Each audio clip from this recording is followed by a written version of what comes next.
está ouvindo o Biblecast, o podcast do site confissõespastorais.com.br. Eu sou o pastor Diego Barreto, distrital de Pedreira, na capital de São Paulo. Eu sou o pastor Júnior, distrital de Ubatuba, no litoral de São Paulo.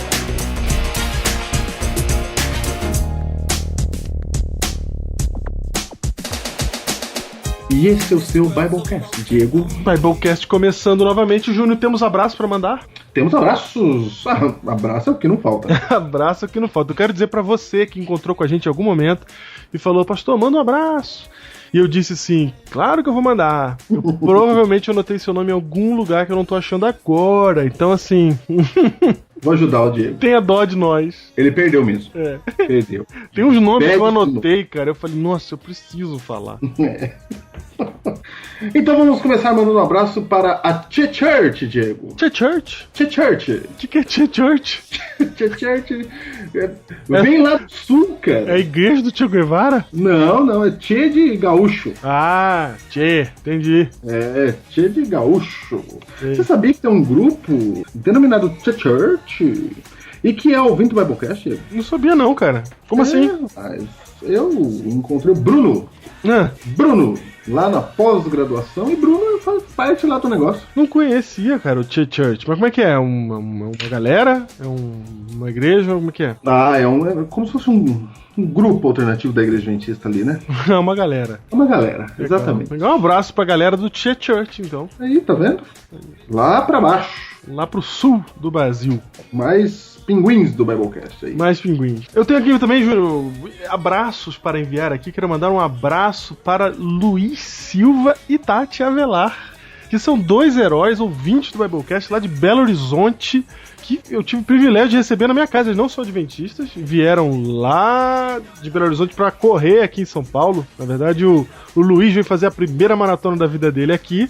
E aí ele aproveitou para passar aqui e conversar com a gente. Cara, foi sensacional. Não dá pra descrever. Eu não vou gastar aqui o testemunho dele, porque se eu tentar resumir aqui, contar o testemunho do Luiz, não vai ter o mesmo efeito que um dia vocês ouvirem o Luiz contando o que foi que aconteceu na vida dele. Então, muito legal conhecer o Luiz e a Tati. Gente finíssima os dois. E eu quero mandar um abraço pra eles. O Luiz fez a prova aqui em São Paulo, completou a prova da primeira maratona que ele correu aí. Tá vendo? Um abraço então e valeu pela visita, muito bom mesmo. Legal, aí, Diego, que maravilha. Diego, você foi na igreja de Guarulhos, cara? Eu fui na igreja de Guarulhos também, verdade. Você sabe que eu já fui pastor em Guarulhos, né? Bem lembrado. Não nessa igreja, né? É verdade. Aliás, eu fui nas duas regiões de Guarulhos. Eu fui na região que você já foi pastor e na região que você não foi pastor. Foi, exatamente. Ainda. Você foi na Central, isso? Central? Eu fui fui no Jardim Normândia. Conhece? Olha, verdade. Olha, cara, você foi no Normândia? Eu fui no Normândia. E fui também na Central de Guarulhos. Terra dos heróis Fabiola. Isso. E Marcos? Exatamente. Que legal. E Central de Guarulhos, terra de um monte de herói, né? Nossa, um monte de herói, gente que eu nem conhecia pessoalmente, gente que eu já tinha visto uma vez. Nossa, muito herói lá. Gente que foi no Fator 40. Olha aí, cara, lembrando de Tati Barreto, né? Tati Barreto não tava lá quando eu fui, mas era Tati de lá. Tati Barreto que nos apresentou a Central de Guarulhos. É verdade, foi a Tati Barreto que colocou o Biblecast lá pro pessoal conhecer. Foi. Muito bem, Júnior. Quem mais? Tem mais algum abraço aí? Tem mais, eu acho que acabaram os meus abraços aqui. É isso. E um abraço pra você que tava em Lima, no Peru, e ouviu falar do Biblecast. Um abraço pra você. Ouviu falar, hein? Ouviu falar. Quem lê, entenda. Isso. E vamos fazer alguns remembers aqui importantes. Se você quer ser um herói do Biblecast, basta você se identificar, só isso. Se você ouve o Biblecast e não fala pra ninguém que você é um ouvinte, a gente não vai conseguir reconhecer você. Os heróis são os ouvintes reconhecidos. Se você quer ser realmente reconhecido, você faz parte do grupo lá no Facebook chamado Heróis do Biblecast. Mas não pensa que é só chegar chegando, não, hein? Não chega chegando? Não tem mais essa de chegar chegando. Não chega chegando. Como é que é? Agora tem no portão os Guardiões? Os guardiões do Biblecast. Que eles vão perguntar pra você se você ouve mesmo, há quanto tempo que você ouve, você responde e pronto, tá dentro. Por que, Diego? Por que tem isso aí? Fala aí pra mim. Porque tem gente que é curiosa, nunca ouviu um programa, mas quer saber o que é, entra lá pelo Facebook primeiro, antes de ouvir um programa, e começa a causar porque pega o bonde andando e quer sentar na janelinha. Então, pra evitar que haja esse tipo de descompasso entre nós, quem é ouvinte é quem realmente faz parte do grupo lá no Facebook. Tá? Não é um grupo exclusivista, não. É só você ouvir o programa e entrar lá. Não garante muita coisa, mas ajuda, né? É, verdade. Ajuda bastante. Ai, muito bem, Diego. Eu quero mandar outro abraço. Mais um. Achou um abraço perdido aí, vai. Achei. Vai. Um abraço pra você, Diego. Ah! Seu aniversário. Conversa. Sobe a musiquinha de aniversário que há anos não toca aqui. Parabéns pra você pelo seu aniversário. Queremos que Deus lhe dê muita paz no coração. Nossa, cara. Toca, Diego, musiquinha de aniversário para ti. É verdade, cara. Faz tempo. Lá no Heróis eu publiquei um vidinho lá pra você, né? Todo poder o vidinho, cara. Um vidinho lá, cara. Muito Tá que bem. A cadeira do Júnior tá firme e forte com a gente. Opa! Pra quem não sabe, a cadeira é um personagem, então... É um personagem. A gente tem que ter pôr um nome nessa cadeira, Júnior, eu acredito. Entendeu? Pra Pôr começar, nome? tem que pôr um nome na cadeira, porque aí a gente começa a povoar a cultura biblecastiana com esse personagem chamado Cadeira do Júnior. Sei. Entendeu? Tá demais, cara. Diego, e o livro de hoje? O livro de hoje! Tem livro de hoje, Diego? Vai! O livro de hoje, Júnior. Você lembrou uma coisa muito importante? Se chama Crônicas do Reino. Opa! Não, eu vou falar já do livro de hoje, mas primeiro, só avisar pro pessoal que o livro Crônicas do Reino se esgotaram fisicamente. Mentira! Se esgotaram fisicamente. Na verdade, não. Na verdade, fisicamente, para venda física, se você quer pegar o livro de papel na sua mão, eu ainda tenho muito poucos exemplares. Tão poucos que eu posso falar que se esgotaram. E nós não estamos mais vendendo pelo site oficial. Eu tenho um pouquinho aqui também e eu vou sair correndo com eles. Exatamente. Então só pra incentivar aqui a leitura digital, o livro Crônicas do Reino está disponível para ser comprado na Amazon, para você ler no seu celular, no seu tablet, seja qualquer tablet, seja qualquer celular, basta ter o aplicativo do Kindle. E o livro é mais barato na versão digital do que na versão física. Então, acabou o livro, puxa, não vou conseguir ler. A gente não sabe quando a gente vai reimprimir em papel uma nova edição do Crônicas do Reino, mas você já pode ler em versão digital. Quebre o seu preconceito, principalmente você que é jovem, toma vergonha e põe no seu tablet o Crônicas do Reino para você mostrar para seus amiguinhos e as pessoas poderem conhecer esta obra cristã de ficção. Muito que bem. Mas o livro de hoje? O livro de hoje, Diego. O livro de hoje é Completando as Aflições de Cristo. Um livro de John Piper, famoso pregador americano. Esse livro está sendo vendido pela editora Shed. E o livro, o que é Completando as Aflições de Cristo, né? Parece que as aflições de Cristo não estavam completas, João? Não foi suficiente para a nossa salvação? Não é. Agora que você está conhecendo algumas coisas que nós estamos falando aqui sobre o paradigma de Cristo. Vide Biblecast 117, carta de habilitação. Vide Biblecast conexão número 3, o caminho. Opa.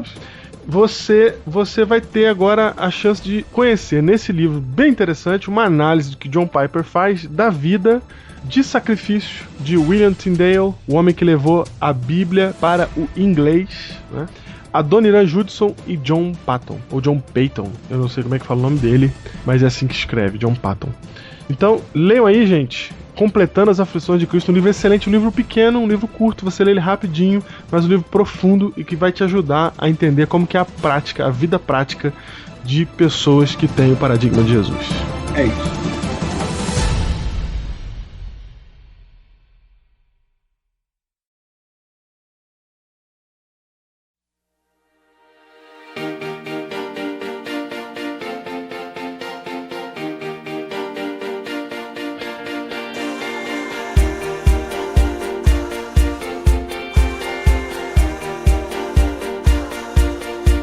You hold the weight of the world, still I don't slip through your hands.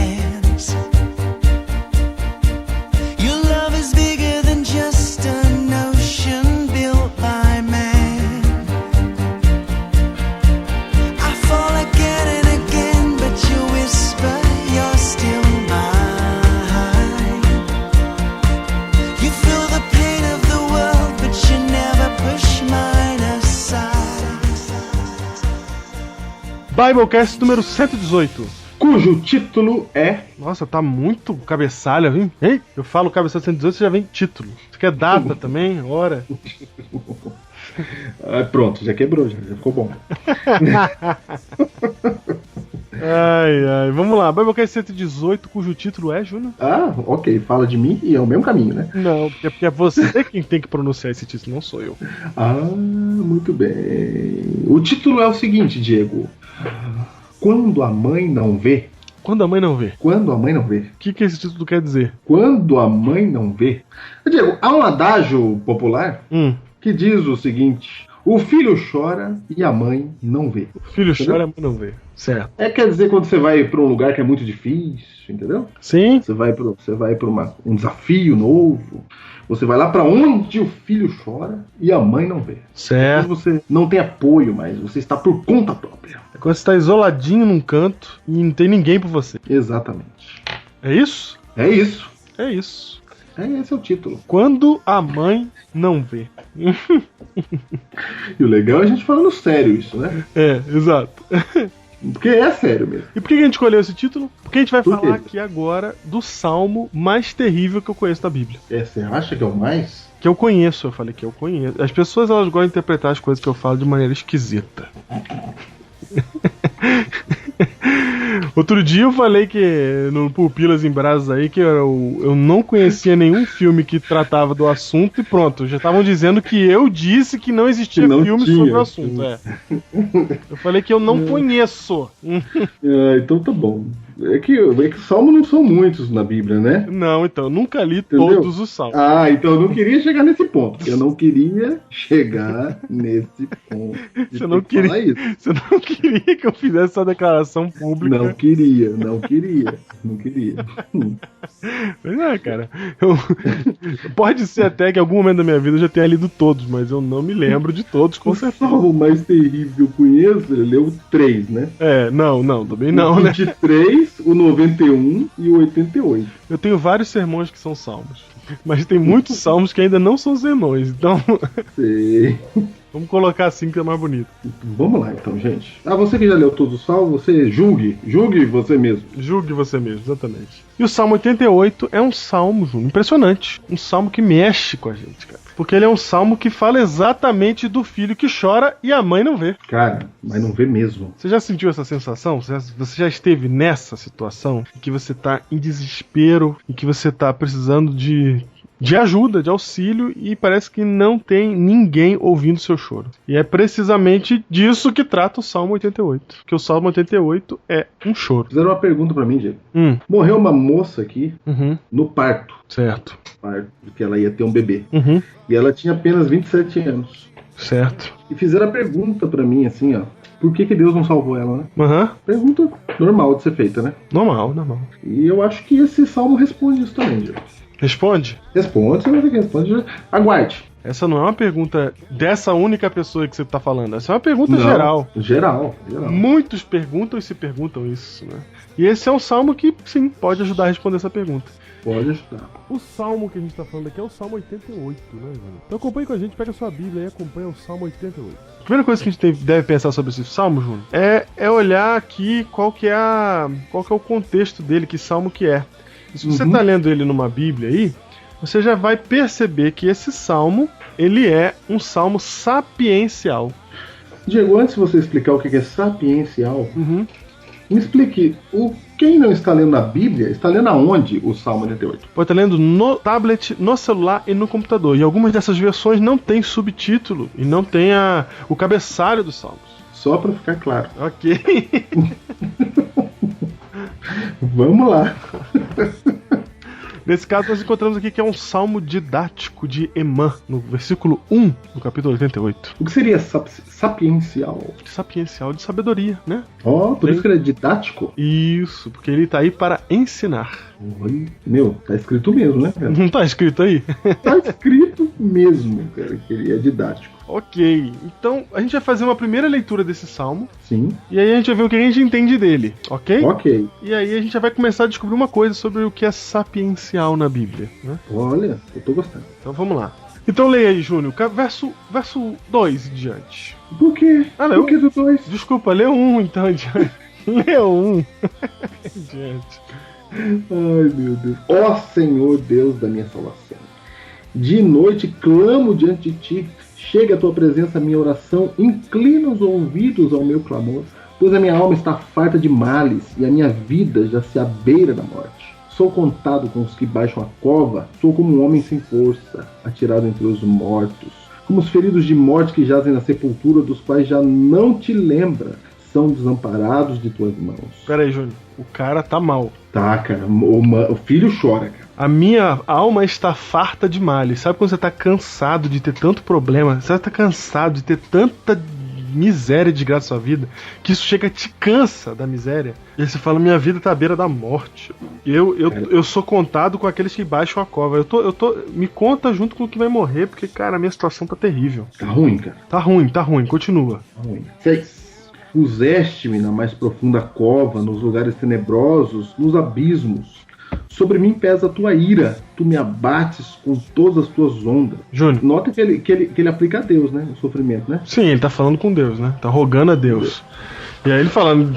Porque assim, no contexto hebraico, Júnior, tudo que acontece na vida de alguém, Deus permitiu. É Deus. Tudo é Deus. Então, assim, se ele tá nessa miséria, é porque Deus que colocou ele nessa situação. E eu tenho certeza que tem muita gente que tá ouvindo a gente agora que tá se identificando com essa situação, porque eu já me identifiquei muito com esse capítulo.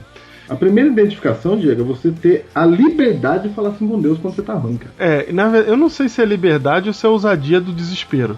Não, eu sei, mas Deus não vai pegar mal com a ousadia do desespero. Não, sim, essa é uma conclusão que podemos deixar bem clara aqui, que Deus não vai pegar mal com o seu desespero, mesmo que você, né, com tanta coisa acontecendo, você fala, não é possível que Deus não esteja fazendo nada a meu favor, ou não, né, ele tá permitindo que isso tudo aconteça na minha vida. Ele não vai pegar mal com isso. Ele não vai falar, ih, olha lá, tá pondo a culpa em mim.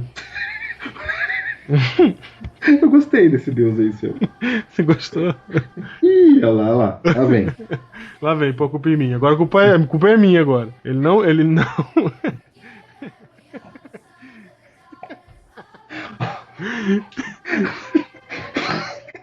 Ai, meu Deus.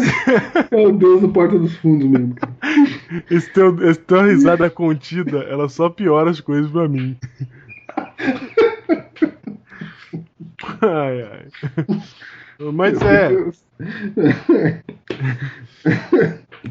meu Deus do céu. Eu gostei, cara. Vem pôr a culpa em mim, né, cara?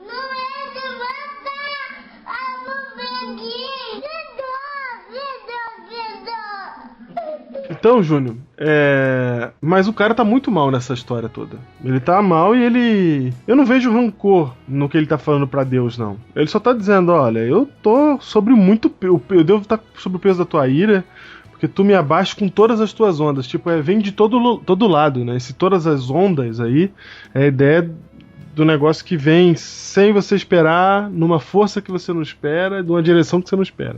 E constante.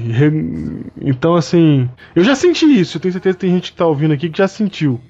Você já mesmo, Diego. Você já mesmo. Momentos da minha vida que eu tinha certeza que no céu eles pegaram 2 nomes, jogaram um dado e no meu nome deu 1. Porque não é possível que tanta coisa dava errada com uma única pessoa. E eu tenho certeza que você que está me ouvindo aí, provavelmente já tem em algum momento da sua vida tenha sentido isso ou vivido isso. É exatamente isso que o escritor do Salmo está relatando aqui. Esse sentimento de eu tô cercado, não tem o que eu possa fazer, né? Pelo contrário, todas as coisas parecem conspirar contra mim. Por exemplo, Diego, o caso da pergunta lá que me fizeram. Imagina um pai que leva a esposa pro hospital pra ter um filho e ele volta sozinho com o bebê, cara. Terrível, cara. Terrível. Meu Deus, cara. Como que esse cara ora depois, né? Vou fazer o que agora? Como é que eu vou fazer? Versículo 8, Júnior. Apartaste de mim os meus conhecidos e me fizeste objeto de abominação para com eles. Estou preso e não vejo como sair. O cara tá sozinho e ele é motivo de vergonha. Exatamente. Os meus olhos desfalecem de aflição dia após dia. Venho clamando a ti, Senhor, e te levanto as minhas mãos. Mostrarás tu prodígios aos mortos, ou os finados se levantarão para te louvar? Aí ele começa a argumentar com Deus, né? Você vai deixar eu morrer, Deus? Porque na hora que eu morrer, Eu vou ter que vir morto aqui louvar? eu não vou nem poder louvar. Então, se o senhor quer tirar algum proveito da minha vida, tem que ser em vida, não em morte. Foi. É isso mesmo. É bonito o ser humano usando argumentos. Eu acho legal também. Eu acho esse salmo muito interessante, porque o cara tá argumentando com Deus. Cara. É muito humano. É humano. Não, a Bíblia é humana, cara. É humano mesmo.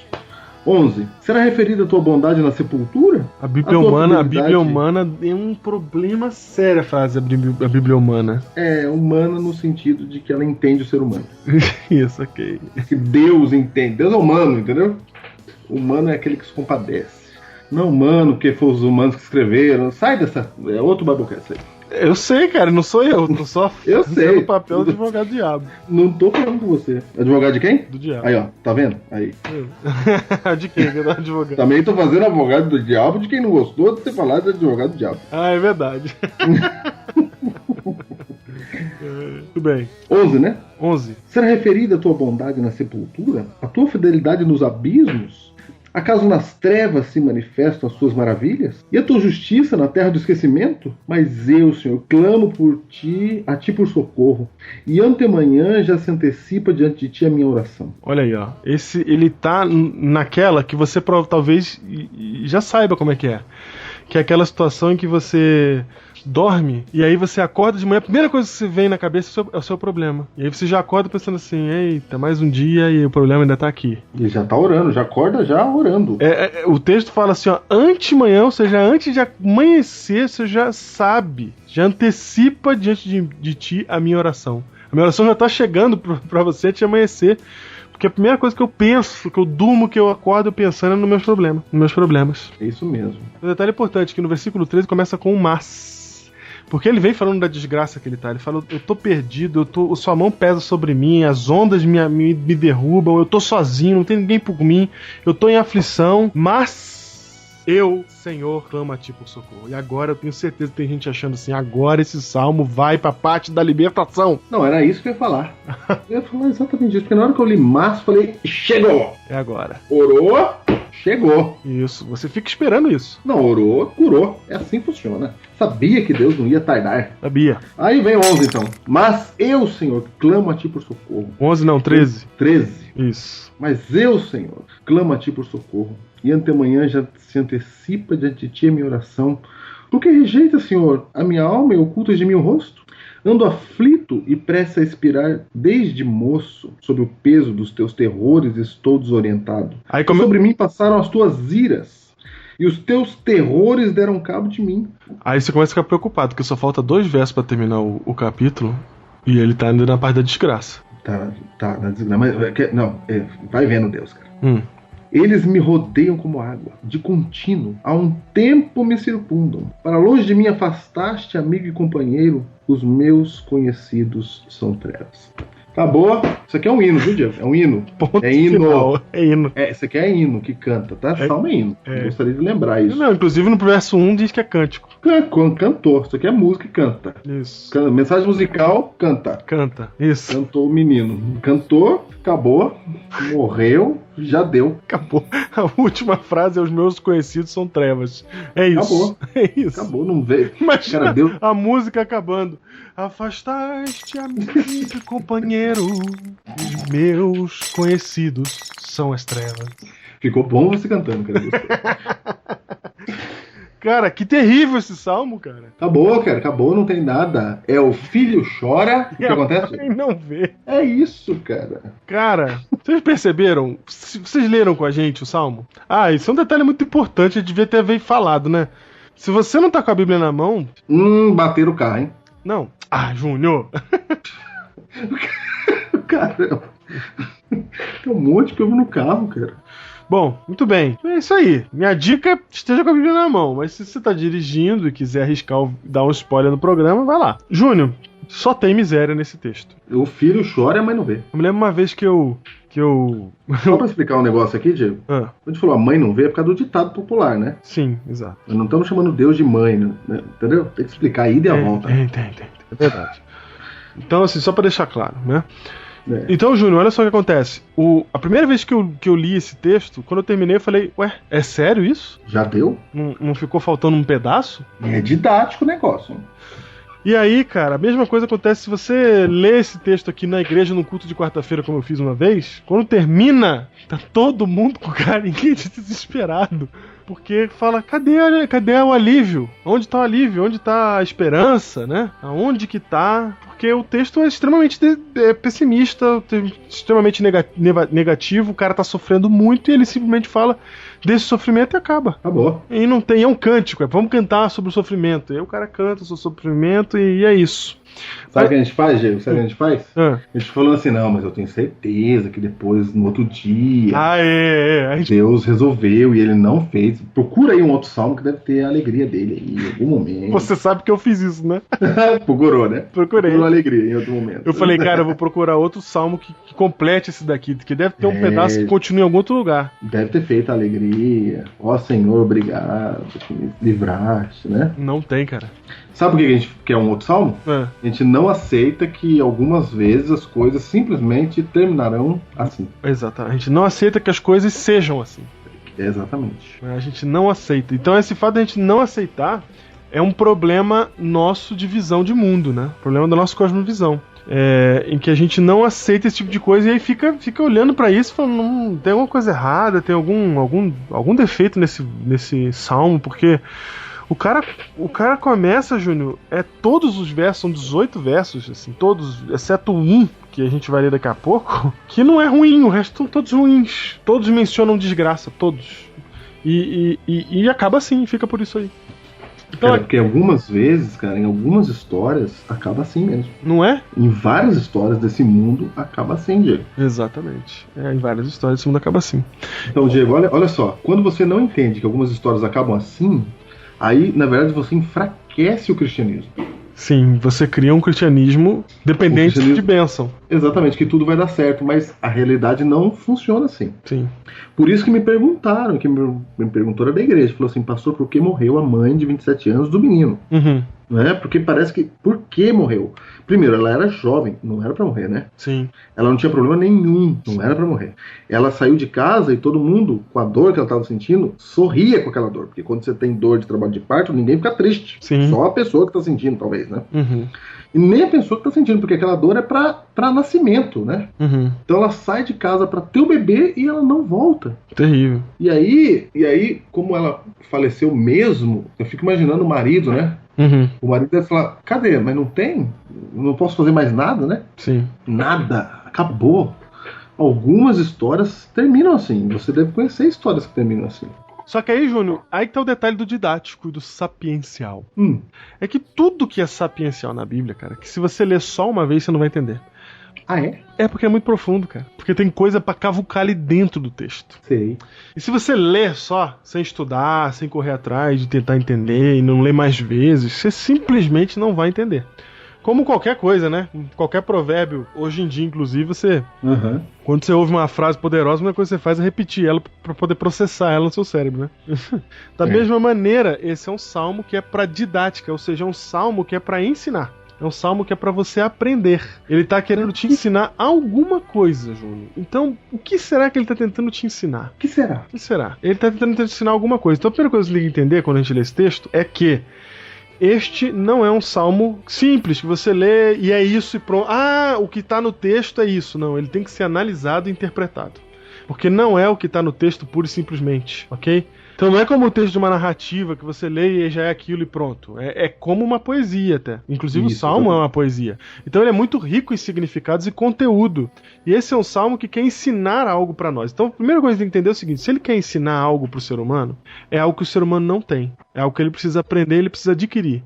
Portanto, o fato da gente ler esse salmo e não compreendê-lo é o primeiro alvo que esse salmo tem. De dizer assim, ó, tem um negócio no mundo que você não entende. Tem uma cosmovisão que você ainda não tem, que você precisa adquirir nesse salmo. Cara, que legal isso, cara. Então, se você leu ele e sentiu essa estranheza, era isso que o salmo queria gerar em você, porque agora você vai ter a condição de entender o que gerou essa estranheza, e aí vai poder entender algo novo para sua vida. Ok? Ok. Tô sentadinho, sentei pra aprender. Então a primeira coisa que a gente aprende aqui, Júnior, e que é dura, essa lição é dura, cara. É uma das mais duras lições que a gente pode obter na vida. Eu acho que é a mais dura de todas. E é a mais dura, porque inclui a história que você acabou de contar pra gente aí. Que é a história de que a vida é assim, cara. A vida é terrível. E a Bíblia, ela não nega isso, né? Em nenhum momento, né? Ela não nega isso, cara. Ela ensina isso, na verdade. E ela não tá dizendo assim, ó, quem é de Deus não vai passar por isso. Não tá dizendo. Não, ela tá dizendo exatamente o contrário, porque o cara clama ao Senhor, né? Inclusive a única parte boa desse verso é o verso 2, que diz: chegue à tua presença a minha oração, inclina os ouvidos ao meu clamor. Essa é a melhor parte, porque Deus inclina para ouvir o nosso clamor e a nossa oração chega à presença dele. É só isso que tem de bom no capítulo. Agora, chegou a oração e no caso aqui, nada, né? Não ajudou em nada. No caso aqui, deu, é isso mesmo. É. Vida que segue. Continuou sofrendo. Diego, aí todo mundo deve estar olhando e falando assim, vocês estão dizendo que Deus não responde oração? Não estamos falando isso. Nós estamos falando que tem milhares de casos, Diego, que as pessoas morrem, cara, que dá errado. Sim. Que aquilo que você queria não acontece, né? Vai ter gente que vai fazer o Enem aí, amanhã, e não vai dar certo, cara. Sim, eu conheço gente que foi vegetariana a vida inteira e morreu de câncer. É assim, eu queria um mundo que não tivesse policiais. Eu queria, né? Sim. Mas em não tendo jeito, temos que treinar alguém para ser polícia. É isso que esse salmo está dizendo, entendeu? É isso. Então eu falo assim, eu preciso treinar você para esse tipo de situação. Para viver uma vida nessa terra, porque a vida na terra funciona assim. Funciona. Mas eu não devia ser assim. Deus também concorda com você que não devia ser assim. Isso, Deus. E ele promete acabar com isso no final. Exato. Só para lembrar. Mas enquanto ele não vem... né? Uma novidade, Deus é contra esse tipo de vida, como você também é. É, do mesmo jeito. Assim como Deus é contra a criminalidade, como o governante é contra a criminalidade, mas ele treina policiais, né? Sim. A gente não senta no canto e fala assim, não devia ninguém roubar o outro. Não devia, mas e aí? Entendeu? O Salmo tá falando do mundo real. Sim. Das coisas como elas são, não como elas deveriam ser. E não como Deus gostaria que fossem, e como eu gostaria que fossem. O Salmo está falando das coisas como elas são de fato. E eu fico muito alegre quando eu percebo que a Bíblia, ela encara o mundo como ele é de fato. Entendeu? Entendi. Muitas pessoas que não creem em Deus, não creem na Bíblia, têm a sensação de que o mundo, o universo descrito na Bíblia, ele não existe na prática. É coisa de gente alienada, é coisa de gente que não tem estudo, entendeu? Na prática não funciona assim. Mas a Bíblia, o Deus bíblico, ele não funciona assim. Ele trata do mundo como ele é de fato. E aqui tá fazendo isso. É isso, o mundo é assim. O mundo é assim. É isso, não tem assim... A Bíblia não tá escondendo isso de você. Tá te ajudando a viver a vida que ela é assim. Então a gente vive numa ilusão de que Deus tem que ficar amenizando as dores da vida. Mas Deus, ele não vai ficar amenizando as dores da vida. Porque elas são consequência da vida que a gente vive aqui. Isso. Não quer dizer que se ele não quiser, ele não amenize em algum momento. Claro que, exatamente. Olha só, gente, presta atenção.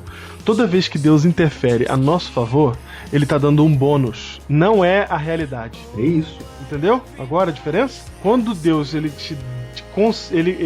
é possível pra ele, porque ele tem vezes que não é possível por nossa própria causa. Às vezes uma coisa que a gente quer muito... Porque assim, pra você ficar inquieto e ter um problema na vida, basta você desejar a coisa errada. Pronto. Certo. A coisa não precisa estar certa. A coisa só precisa ser desejada pra te causar um problema, uma ansiedade. Então, se eu quero muito uma casa, é bom ou errado, Júnior, eu querer uma casa? É bom, claro. É bom, não é? Se eu quero muito ter um namorado, é bom ou errado? É bom, claro. É claro que é bom. Agora, essas coisas são boas, mas elas podem causar ansiedade em mim? Claro. Podem me trazer problemas? Podem. Você tá entendendo? Então a questão não é se a coisa é boa ou ruim, a questão é o que ela gera em você. E ela pode gerar em você ansiedades tais que seja pra Deus, que não quebra o nosso livre-arbítrio, ele não vai entrar em você e falar, para de desejar isso daí. Não, é a sua liberdade que você tá usando pra desejar esse tipo de coisa. Aí você fala assim, mas eu desejo somente a paz. Não, bem-vindo ao clube, né? Todos nós que moramos aqui nessa terra desejamos essa mesma paz que você deseja. Todos nós. Inclusive o déspota que rege a Coreia do Norte, ele também deseja paz. Exatamente, mas o que Deus está falando aqui é o seguinte, não está funcionando. Não adianta, cara. Não está funcionando, o ser humano. Não tá conseguindo, né? Vamos lutar aí para um mundo melhor. Não está funcionando. E não estamos dizendo também que você tem que parar de lutar por um mundo melhor. Sim. Mas não está funcionando. As pessoas continuam ruins, né? Sim. As pessoas continuam matando umas às outras. É isso. Ou seja, o mundo real, ele é real. Não temos que viver nele. Sim, e ele é real e duro. É isso. O mundo é assim. Não é história de conto de fada que termina bem, cara. Não é história de conto de fada que termina bem. Que no final a gente tem que esperar. A gente espera sempre o final do salmo que fala, e aí pela manhã se renova, e tarará. Ok, cara. Isso, inclusive, é parte da realidade e interferência de Deus a nosso favor.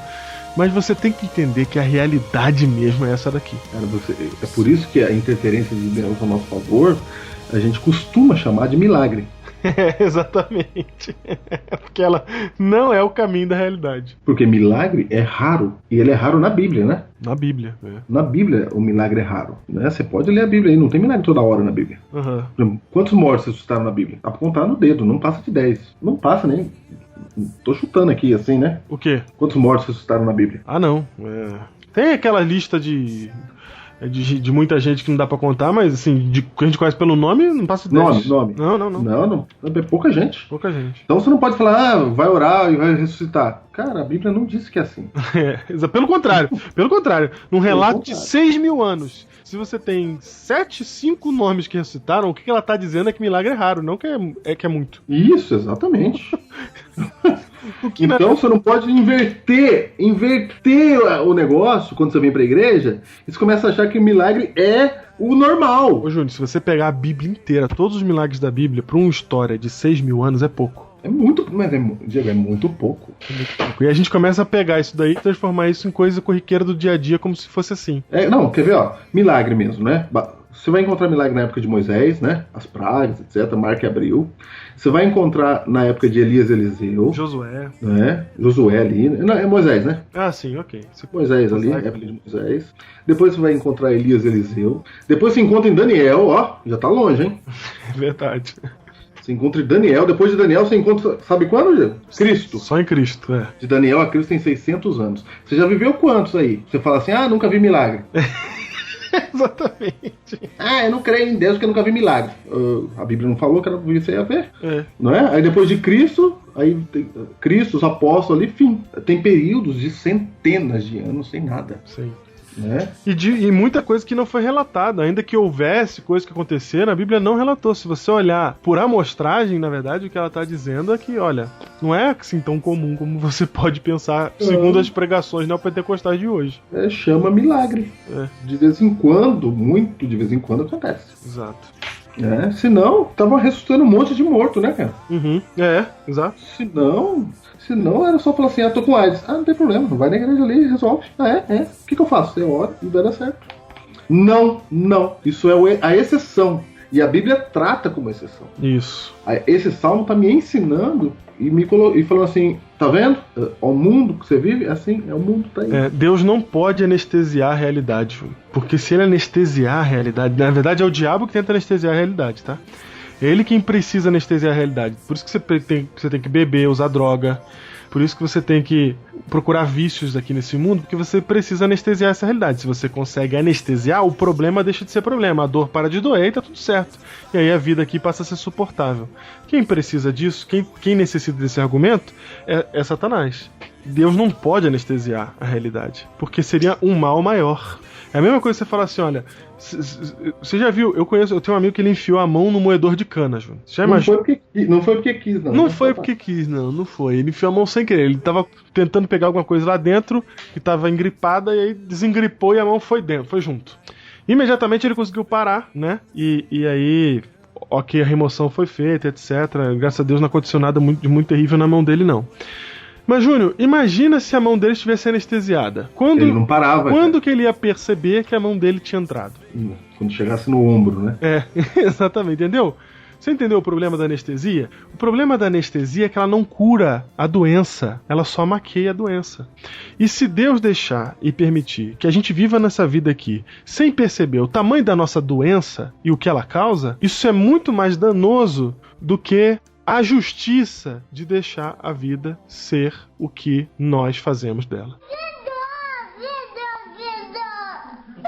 E é isso. E o que o Salmo tá dizendo aqui, Júnior, tá nos ensinando é que a vida é assim, a vida é dura mesmo, filho. E às vezes você vai chamar e clamar por Deus e vai ser necessário não te responder, e aí você vai se sentir assim, como quem tá sozinho, como quem a mãe não vê, né? Como quem Deus não atende, como quem Deus pesa a mão sobre você. E é isso, é essa a sensação do momento e a vida é assim. Aprendeu? Aprendeu, foi muito bom. É pra aprender, né? É pra aprender. Você falou um negócio pra mim outro dia que ajuda a resolver o problema da menina grávida que faleceu. Certo. Não é que ajuda a resolver o problema que ela faleceu, né? Sim. Esse problema é insolúvel.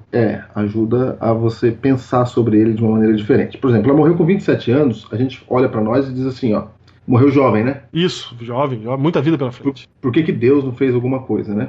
Só que tem um detalhe, de todo mundo que morre aqui, mesmo que morra com 120 anos, pra Deus morreu jovem. Exatamente. Exatamente. Porque Deus não queria que morresse com 100. Deus queria que vivesse pra sempre. Exato. Entendeu? Então, quem morre aqui pra Deus tá morrendo como? Jovem. Jovem. Então, quando você só se compadece de quem é jovenzinho, né? Deus se compadece de todos, porque ele não queria que morresse ninguém. Isso. Pra ter vida eterna. Então, Diego, morre todo mundo jovem, cara. Morre todo mundo jovem. Da perspectiva de Deus, né? Isso.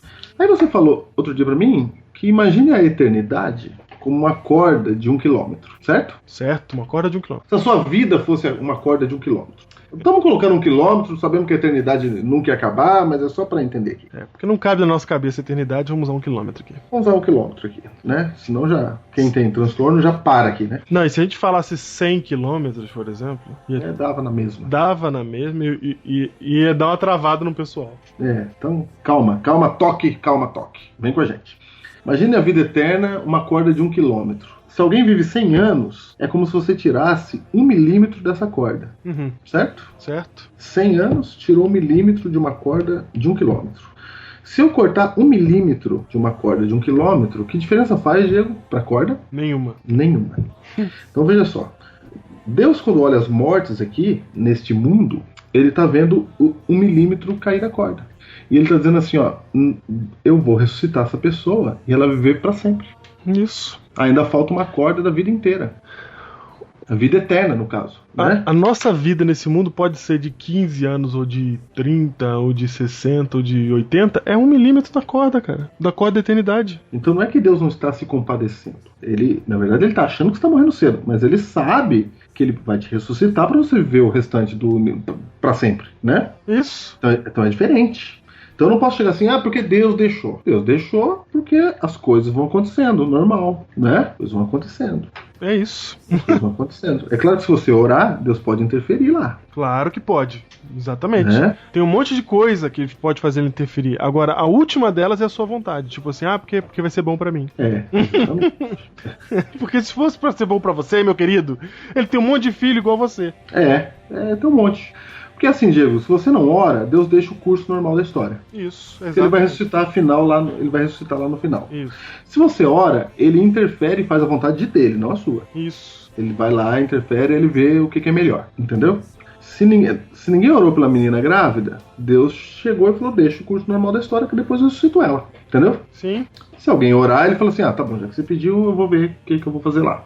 Aí ele analisa tudo e aí resolve. Mas ele não essa emoção que a gente está sentindo é diferente, né? O jeito que a gente vê é diferente do jeito que Deus vê. Primeiro porque ele tem a solução do problema na mão dele, né? Sim. E é a ressurreição e vida eterna, garantida para todos aqueles que forem salvos, né? Sim. Então é diferente. Ou seja, é um paradigma quando a gente olha para as coisas acontecendo, a gente está olhando daqui, do meio do não é? Anestesiado, que nem você falou. Isso. Entendeu? A gente está anestesiado, a gente vê com anestesia as coisas. A gente não consegue entender o mundo como ele é. A Bíblia está me ajudando a entender o mundo como ele é. Ele está dizendo, filho, é assim. É assim, não gosto que seja assim, não quero que seja assim, mas é assim. É assim. Se você pedir, eu posso até interferir, mas vai depender de uma série de outras coisas. Uma série de outras coisas. Entendeu? Que a gente não consegue ver, que você, ser humano, não consegue ver. Exatamente, ele está vendo lá na frente. Isso. Então, Então é isso. Aí, Diego, quando você deixa Deus fazer e sabe que ele tá no comando de tudo, apesar de acontecer uma coisa que você não gostaria que acontecesse, isso se chama fé. Isso, é verdade. Porque você está confiando. Não é assim, alguns pensam que assim, tem que orar com fé para curar. Não é assim poder, Shazam, né? Sim, é, Shazam. Você queima o ki, o sétimo sentido e cura. Não é assim. Fé não é isso. Fé é assim, eu sei que Deus está por trás de todas as coisas, ele está fazendo o melhor. Isso. Não é o melhor para mim ou para aquela pessoa, é o melhor na cabeça dele, Deus. Isso, Biblecast, fé demais não cheira bem. Isso, eu confio em Deus, entendeu? Porque eu sei quem ele é, eu sei como ele age, eu sei como ele trata. Por isso eu confio nele. Isso se chama fé. Isso, Biblecast número 48. Aí você fica fortalecido diante das intempéries dessa vida, Diego. Exatamente. E só dá para entender isso, Diego, com o paradigma de Cristo. Com o paradigma de Cristo, que a gente falou no Biblecast 117. Aí você tá falando assim, cara, mas o que isso tudo tem a ver com o Biblecast 117 que fala de carta de habilitação? Cara, tem tudo a ver, porque no Biblecast 117 a gente fala assim, pra você entender a Bíblia, você tem que entender Jesus Cristo. E agora, depois de tudo isso, depois que você entendeu tudo isso que a gente falou, agora a gente vai mostrar mais uma coisa que tá no Salmo 88. Para isso você vai precisar vestir agora os óculos do paradigma de Cristo, pra gente ler novamente o capítulo 88 de Salmos. Só lembrando que o paradigma de Cristo é quando você não pensa em si mesmo e você se entrega pelos outros. Isso. O texto diz assim, verso 2, chega a tua presença, a minha oração, inclina os ouvidos ao meu clamor. Inclina os ouvidos ao meu clamor é muito interessante, né? Porque ele tá falando que tá pedindo para Deus descer os ouvidos dele pro nível do clamor dele, né? Uhum. Pois a minha alma está farta de males e a minha vida já se beira da morte. Júnior? Eu posso dizer que ele está pensando nele o tempo todo? Quem? O orador aqui, o orante? Que tá o tempo todo pensando nele? É, aquele que ora aqui? Então, você poderia até dizer se você não soubesse quem é, né? Sim. Porque esta oração que vocês estão lendo aqui no Salmo 88 é um salmo messiânico. É uma oração que provavelmente foi a oração de Cristo. Porque quem está falando as palavras desse salmo é o próprio Messias. E é por isso que você vai encontrar essas afirmações como a minha alma está farta de males. Júnior, por que a alma dele está farta de males, Júnior? Tô sentadinho no cantinho. A alma está farta de males porque sobre Cristo caíram todos os pecados da humanidade. E minha vida já se abeira à morte. Não dá pra gente dizer que essa é uma oração que Jesus orou quando estava no Getsemane, mas com certeza essa ideia não sai da nossa cabeça. E não importa se essa oração foi literal ou não, esse é um salmo messiânico. E está fazendo referência a tudo aquilo que o Messias viria a passar, porque esse salmo, obviamente, foi escrito muito antes de Jesus.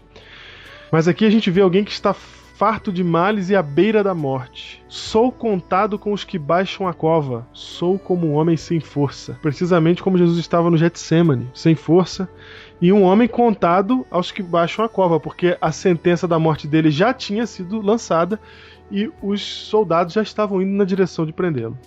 Atirado entre os mortos como os feridos de morte que jazem na sepultura, dos quais já não te lembras. São desamparados de tuas mãos. Então você percebam, gente, que esse aqui é um relato de Cristo. Cristo está passando por isso e é Ele quem está dizendo essas coisas. Verso 6. Puseste-me na mais profunda cova. Ô Júnior, ninguém havia morrido até a morte de Jesus, né? Porque a morte de Cristo, a morte de todo mundo é um sono até o juízo final. Sim. Exceto a morte de Cristo. Por isso ele é o primogênito entre os mortos. Ele era a morte eterna. Exatamente. E aí fala... Morte pelo pecado. Eu não fui em qualquer morte. Não foi em qualquer cova, cara. Foi na mais profunda, nos lugares tenebrosos, nos abismos. Sobre mim pesa a tua ira. Júnior, sobre quem pesou a ira de Deus? A ira! Claro! A ira, o cálice. Por favor, Pai, se possível, passa de mim esse cálice. O cálice é a ira de Deus. Jesus foi esmagado pelas nossas transgressões. Quem esmagou? Quem esmagou? O Pai, Ele mesmo. A ira de Deus. A ira de Deus. Tu me abates com todas as tuas ondas. Apartaste de mim os meus conhecidos e me fizeste objeto de abominação para com eles. Júnior, o que aconteceu com os conhecidos de Jesus? Já foram tudo embora, cara. Menos João. Menos João. E ele virou objeto de abominação para com eles? Sim. Os discípulos diziam, né? Puxa, pensávamos que era ele. É verdade. Estou preso e não vejo como sair. Os meus olhos desfalecem de aflição. O que matou Jesus não foi as dores do corpo, mas a aflição do espírito. Dia após dia venho clamando a ti, Senhor, e te levanto as minhas mãos. Mostrarás tu prodígios aos mortos? Ou os finados se levantarão para te louvar? Júnior, agora o texto vai explicar por que Jesus ressuscitou. Será referida a tua bondade na sepultura? A tua fidelidade nos abismos? Acaso nas trevas se manifestam as tuas maravilhas e a tua justiça na terra do esquecimento? Júnior, a razão pela qual Cristo é ressuscitado é porque ele morreu inocente. Ele era o próprio louvor de Deus, ele era a própria bondade na sepultura. Ele era a própria maravilha que tinha sido lançada nas trevas. Ele era a própria justiça que tinha sido colocada na terra do esquecimento. E como essas coisas não podem permanecer assim, porque seria injustiça, ele ressuscita. Ele ressuscita. Mas eu, Senhor, clamo a ti por socorro, e antemanhã já se antecipa diante de ti a minha oração. De madrugada que estava vivendo as agruras do Getsemane, né? Foi. Por que rejeitas, Senhor, a minha alma e ocultas de mim o rosto? Essa frase lembra alguma coisa? Por que me desamparaste? Meu Deus, por que me desamparaste? Ando aflito e prestes a expirar desde moço. Júnior, você conhece alguém que desde moço, desde jovem, já sabia que ia morrer? Já conheço. Chama Cristo. E essa aflição se instalou no coração dele desde esse momento que ele percebeu que ele era o Cordeiro de Deus que tira o pecado do mundo na festa pascual quando tinha 12 anos de idade. Porque você acha que Cristo viveu animadinho, sabendo que ele ia morrer daquele jeito. Né? Isso, eles acham que estava tranquilo pra ele, beleza. Ele ficava vendo o povo ser crucificado e falou assim, joia. Não, e outra coisa, Júnior, eu acho que, assim, a crucifixão já era um negócio suficiente pra atemorizar o cara. Agora, se Jesus conhecia o Salmo 88, barbas de molho, meu amigo. Porque... Não, eu acho que ele nem precisava ler, ele tava sentindo isso aqui. Exato, perfeito.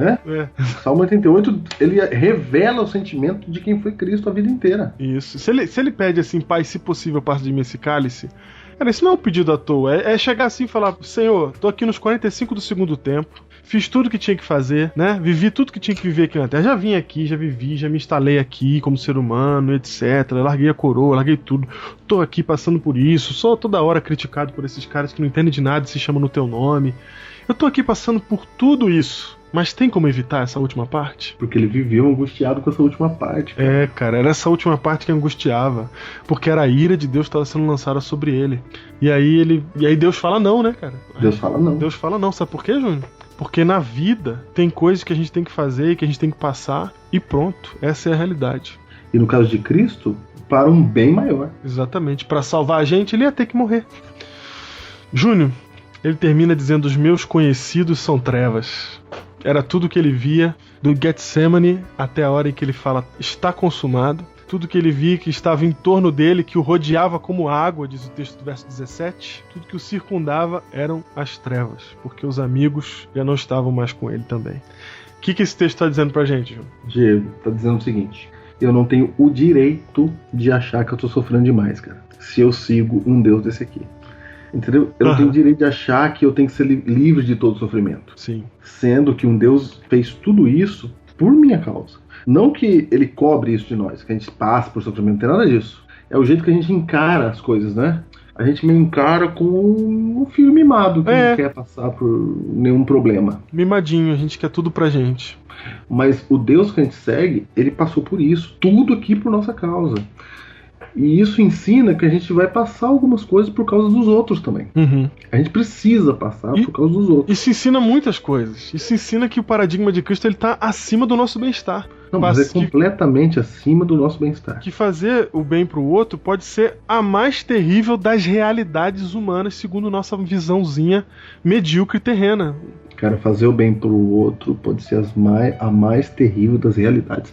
É isso mesmo. Você já fez o bem e foi enganado, etc. Diego, é a mais terrível das realidades. É fazer o bem pro outro. Às vezes você fala assim, eu faço tudo certo, eu sou honesto, eu sou íntegro, eu não faço nada errado, eu tô sofrendo. E quem rouba tem todas as coisas aí. O cara rouba, o cara faz tudo errado, o cara é um mentiroso, é um sem vergonha, um salafrário, e ele tem todas as coisas. Tá certo. Porque Cristo está chamando a gente para mais terrível das realidades. Isso, cara. Tá certo. Que é fazer o bem. Cara, se você faz o bem, se você é honesto, você fala a verdade, se você é íntegro, cara, sabe o que você tá fazendo? Você tá vivendo pro outro. Porque se você faz essas coisas pra poder beneficiar a vida das outras pessoas. E sofrimento vem pra você. E aí vem pra você o sofrimento, porque a vida é assim. Você perde, você é enganado, né? Você sofre e você continua tratando bem as pessoas. Exato. É a mais terrível das realidades a ser vivida. Isso é cristianismo. O cristianismo é muito maior do que a gente tá imaginando. Ela é muito maior, cara. É muito maior. Eu queria terminar nessa ênfase que a gente tá dando, Júnior, mas antes eu tenho que dar duas ênfases muito importantes. Esse texto também está dizendo que ninguém tem o direito de dizer que sofreu mais do que Cristo sofreu. Então, o que esse texto na verdade está dizendo é que, por pior que seja a sua vida e o teu sofrimento, Deus sofreu mais do que você quando veio aqui.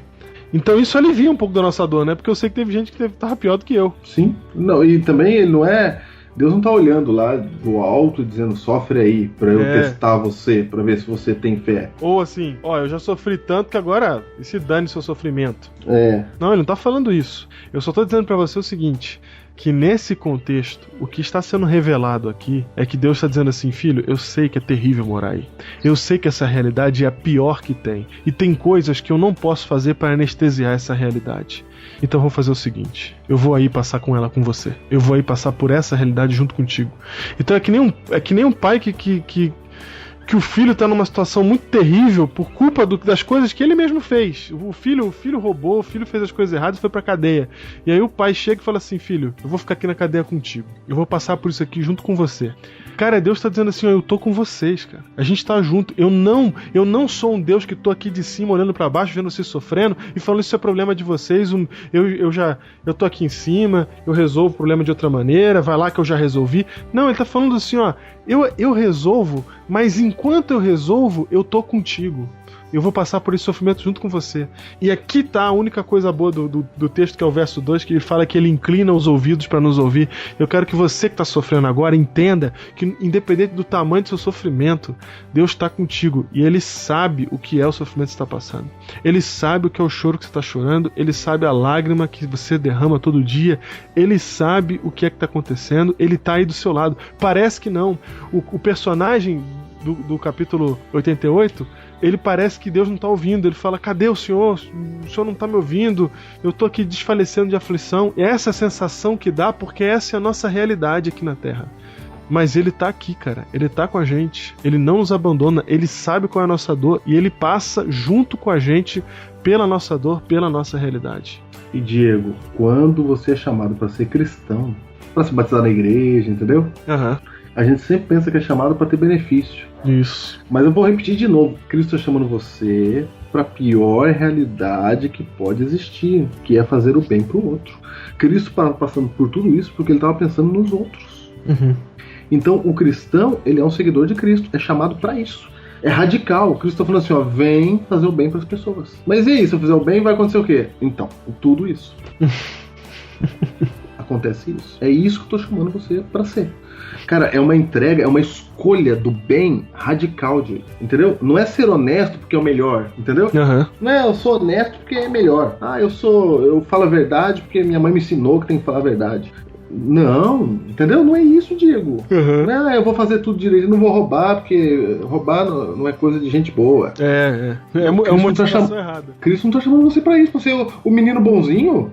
Você acha que Cristo tá chamando pra você ser o educadinho? Não, ele tá te chamando pra radicalmente viver uma vida de amor ao próximo. Isso. Que muda a história da vida humana, que muda o jeito de pensar e de viver do ser humano. Porque se você fala assim, sou honesto porque é legal ser honesto, já pensou em você de novo. Isso. Porque você tem benefício em ser honesto. Né?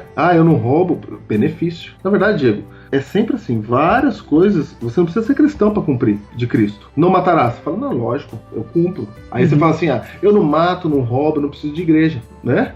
Pra que eu vou numa igreja? Eu não faço nada errado. É porque igreja não é para quem não faz nada errado. Não é assim que funciona. Igreja é para quem decidiu radicalmente fazer o bem pelos outros em detrimento da própria felicidade. E isso é ser cristão. É isso ser cristão. É pra isso que Deus chamou você. É pra isso que você tá aí na igreja. É pra isso que Ele te chamou. Não é pra você ficar aí na igreja tentando ser melhor que os outros. Não, Ele te chamou pra radicalmente você viver uma situação de terrível sofrimento que é fazer o bem para as pessoas neste mundo aqui. Agora, olha a diferença, Júnior. Na primeira vez que a gente leu o Salmo 88, a gente leu do nosso paradigma humano. E a gente ficou falando, nossa, como ele tá sofrendo. Nossa, né? Caramba, não tem um momento de alegria, de volta, de retorno. A gente estava focado na gente. Quando a gente olhou com o paradigma correto, e a gente leu o texto do ponto de vista do Messias, que é o que esse texto significa, é engraçado que esse texto ele foi escrito centenas de anos antes de Jesus e ele só pode ser compreendido depois que Jesus pisou aqui, né? Porque é o paradigma de Cristo. Exatamente. Você viu que quando Cristo chegou, ele revelou uma parte do texto bíblico que estava aqui o tempo todo e a gente não tinha como acessar. Aí, a partir do momento que ele se apresentou, aí agora você consegue entender esse texto da Bíblia. E quando a gente olha com o olhar correto para esse texto, aí ele faz todo sentido. Então, enquanto a gente olhava do nosso paradigma, nem o texto bíblico fazia sentido. Quando a gente olha do paradigma de Deus, quando a gente olha do modelo de Cristo, pelo olhar dele, pelo jeito dele de ver as coisas, aí tudo se encaixa. Cara, aí é muito diferente das coisas que a gente fala, cara. É muito diferente do nosso jeito de ver. É muito diferente, cara. Agora eu entendo que é um salmo didático. Por que ele é sapiencial? Cara, aí eu tô pregando evangelho, a gente tá pregando nada, cara. Não tô pregando nada, cara. Não tá pregando nada, cara. Não tá Nossa. pregando nada, cara. E, gente, só pra deixar bem claro aqui, a gente não é contra a bênção, a gente não é contra coisas boas na nossa vida, até porque eu gostaria muito de ter coisas boas na minha vida. Não é disso que a gente tá falando. A gente tá falando do que é realmente ser cristão. Qual é a cosmovisão, o que a gente espera ao seguir a Cristo, para onde a gente está indo quando a gente segue a Cristo. Nós não podemos transformar nossa religiosidade naquilo que a gente faz todas as coisas serem, objeto de lucro pra gente. Nós não podemos transformar oração em meritocracia, nós não podemos transformar as coisas, o contato com Deus, a espiritualidade, em coisas para conquistar outras. Isso é o nosso eu tomando conta. E no evangelho, o eu sai de cena. Nossa. E quando você deixa o eu sair de cena, até o teu sofrimento faz sentido com o sofrimento de Deus. Quando o teu eu sai de cena e você está sofrendo porque você está fazendo bem para os outros, você sofre porque você é igual a Deus. Você sofre porque você voltou a ter a imagem e semelhança de Deus. Quando você está sofrendo, na verdade você está, é isso que o Diego falou, você está redescobrindo a sua natureza, redescobrindo aquilo para que você foi feito. Você está descobrindo para que você serve. Então sirva para benefício dos outros. Carregou minha cruz. Vem ver os cravos nas mãos. Eu tô pra sofrer naqueles momentos de dor. Começa a chorar. E foi por você que ele mostrou tanto amor. Ver os cravos nas mãos, o seu corpo a sofrer. Momentos de dor, se entregou por você. Começa a chorar. E foi por você que ele sofreu, morreu na cruz.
Isso é muito mais danoso do que a justiça de deixar a vida ser o que nós fazemos dela.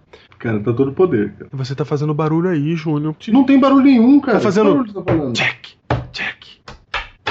Um negócio assim, Eu não cara. tô batendo em nada, cara. Não tá? Não, vai, tenta aí, vai. Talvez esteja e não esteja vendo. É, você não tá me vendo. Você tá falando comigo e mexendo a mão aí, não vê. Deve de ser outra coisa. Sua mulher tá matando seus 2 filhos. Ah, tá na hora de fazer eles dormir ali do lado. Ah, ok. Então vamos lá. Biblecast número 107, Júnior. O que é isso, cara? Nós estamos realmente loucos.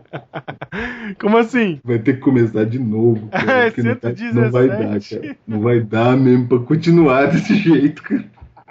Caramba. Nossa, é muito tempo sem gravar. E eu vou dizer um negócio pra você, cara. É 118 agora, né, cara? 118? Eu vou até conferir. Você conferiu aí? Errou tudo, cara. Tô entrando aqui pra ver. Olha lá, 117 carta de habilitação, cara. Então vamos lá. Biblecast 18. Vai, do começo. 118. Eu sou, tá? Por favor. Tá. Ah, é verdade, esquecido.